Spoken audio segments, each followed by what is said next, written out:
10 या 11 जून 2025 पूर्णिमा का व्रत कब किया जाएगा, आइए जानते हैं। आप जानते होंगे इस बार दुविधा की स्थिति है कि 10 तारीख को पूर्णमासी का व्रत किया जाए या 11 तारीख को किया जाए।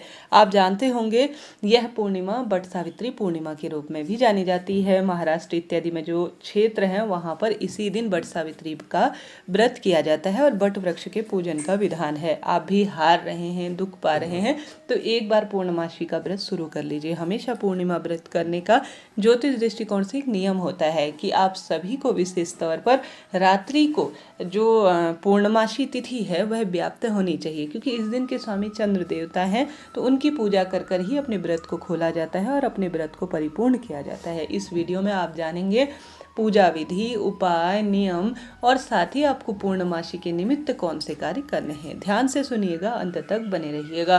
पूर्णिमा का व्रत कोई साधारण व्रत नहीं है। इस व्रत को करने से पुत्र प्राप्ति होती है, पुत्र की लंबी उम्र होती है, संतान के हर कार्य बनाने में और पति की लंबी आयु होने में पूर्णमासी व्रत का अपना एक महत्व है। इस बार पूर्णिमा 2 दिन है, तो इस कारण से बड़ी दुविधा की स्थिति हो रही है। सबसे पहले पूर्णिमा तिथि पर आप सभी को किन किन देवताओं का पूजन करना चाहिए। आपको विशेष तौर पर महादेव, श्री नारायण, सत्यनारायण भगवान और इस बार मंगलवार की तिथि होने के कारण हनुमान जी की भी आराधना करनी चाहिए। इस बार 2 दिन पूर्णिमासी तिथि है।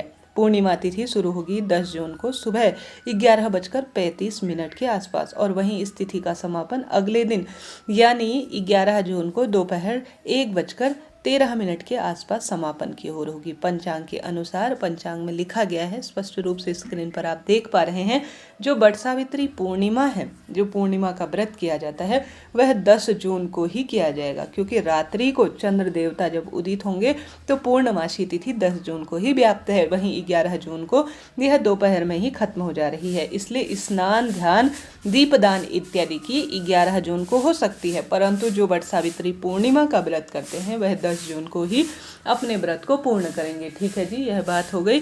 अब आपको कौन से कार्य और उपाय इस दिन करने हैं, ध्यान से सुने और अंत तक बने रहें। आप सभी को इस दिन जल्दी उठना है। लाल रंग के कपड़े सबसे पहले पहनने हैं, क्योंकि माता लक्ष्मी को यही रंग सबसे प्रिय है।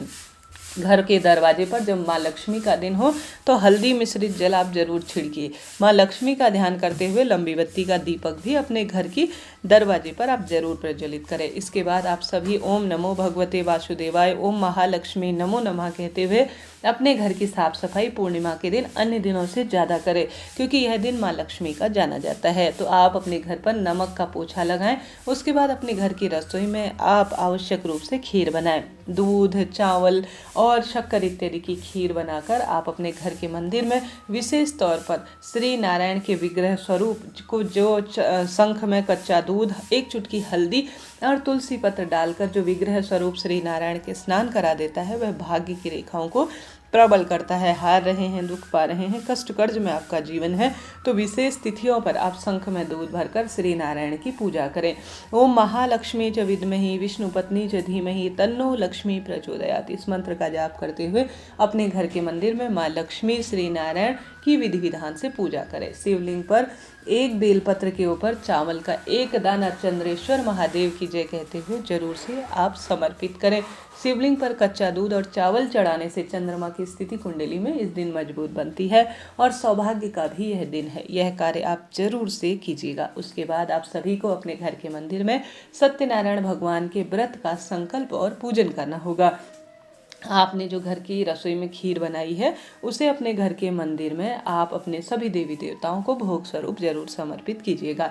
इसके बाद आप सभी को इसे ले जाकर किसी गौ माता को और घर के सदस्यों को वितरित करना चाहिए। सत्यनारायण भगवान, माँ लक्ष्मी को आपको केले का भोग, पंजरी इत्यादि का भोग लगाना चाहिए। इससे सौभाग्य में निरंतर वृद्धि होती है। यह कार्य जिसने कर लिया उसने सब कुछ प्राप्त कर लिया।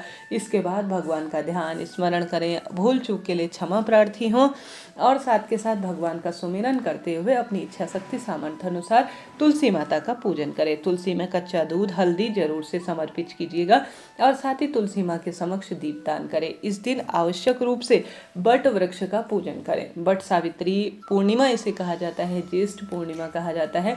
ज्येष्ठ माह के अंतिम दिन के रूप में इसे देखा जाता है। तो पवित्र पेड़ों का सिंचन जरूर कीजिएगा। पवित्र पेड़ जैसे बट, आंवला, पीपल, बेलपत्र, यह 5-6 जो है वह देवतुल्य और पितृतुल्य बहुमूल्य वृक्ष माने गए हैं। इनकी जड़ में पूर्णिमा तिथि के दिन दीपक लगाना और जल चढ़ाना बहुत अधिक सुंदर और विशेष माना गया है। तो इस कार्य को आप जरूर से कीजिएगा। साथ के साथ आप सभी बट वृक्ष की जड़ में एक उपाय कर सकते हैं तो अति उत्तम होगा, जैसे कि पुत्र प्राप्ति, नौकरी, रोग, कर्ज इत्यादि के लिए यह उपाय बहुत कारगर और श्रेष्ठ माना गया है। अपने घर के जो आसपास बट का पेड़ है, अगर आपने बट अमावस्या के दिन पूजित भी कर लिया है तो भी आपको यह बट पूर्णिमा के दिन एक कार्य जरूर करना चाहिए। आपको बट वृक्ष की जड़ में कच्चा दूध समर्पित करना चाहिए और आवश्यक रूप से बट वृक्ष का एक पत्ता जिस पर आप थोड़ा अक्षत वगैरह रखकर या कोई अन्य चीज़ें रखकर, अक्षत इस दिन महत्वता है तो आप थोड़ा सा एक पिंडी रूप में जो है एक लिंगनुमा आकृति बट वृक्ष की जड़ में जो है बट के पत्ते के ऊपर छोटा सा शिवलिंग स्वरूप जरूर बनाएं। बटकेश्वर महादेव की जय कहते हुए अगर पति पत्नी या आप अपने विवाह की इच्छा से बटकेश्वर महादेव का ध्यान करते हुए बट वृक्ष के नीचे कच्चा चावल रखकर पत्ती के ऊपर अगर आप शिवलिंग का पूजन कर देते हैं, बटकेश्वर महादेव की जय, बटकेश्वर महादेव की जय कहते हुए, तो सौभाग्य में वृद्धि होती चली जाती है और हर स्वरूप में सुख मिलता है। सांसारिक, आर्थिक, मानसिक कष्ट इत्यादि से मुक्ति मिल जाती है। बट वृक्ष की जड़ में कच्चा दूध, हल्दी चढ़ाकर आप 7 परिक्रमा या 3 परिक्रमा या 108 परिक्रमा जरूर लगाएं। इससे भी निरंतर सौभाग्य बढ़ता है, दुख दरिद्रता का अंत स्वतः ही हो जाता है। हार रहे हैं, दुख पा रहे हैं, कष्ट कर्ज में आपका जीवन है तो यह कार्य आपको जरूर करना चाहिए।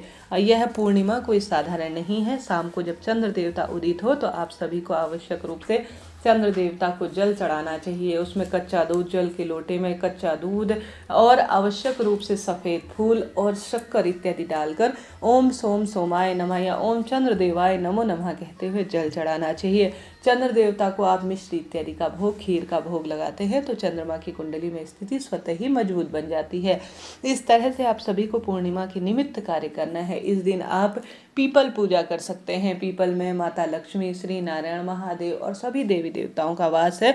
तो पूर्णमासी तिथि पर आप अगर पीपल पूजा करते हैं और सब देवताओं का पूजन करते हैं तो सौभाग्य में अपने आप ही वृद्धि हो जाती है। तो इस तरह से यह जानकारी थी कि आपको वट सावित्री पूर्णिमा का व्रत कब और कैसे करना है और पूजा विधि इत्यादि की जानकारी मैंने दी। इस दिन से अगर आप पूर्णमासी व्रत शुरू भी करना चाहते हैं तो निश्चित रूप से कर सकते हैं, लाभ तो आपको मिलना ही है। यह दिन कोई साधारण नहीं है, यह दिन सौभाग्य का है, यह दिन दुख बीमारी को दूर करने का है।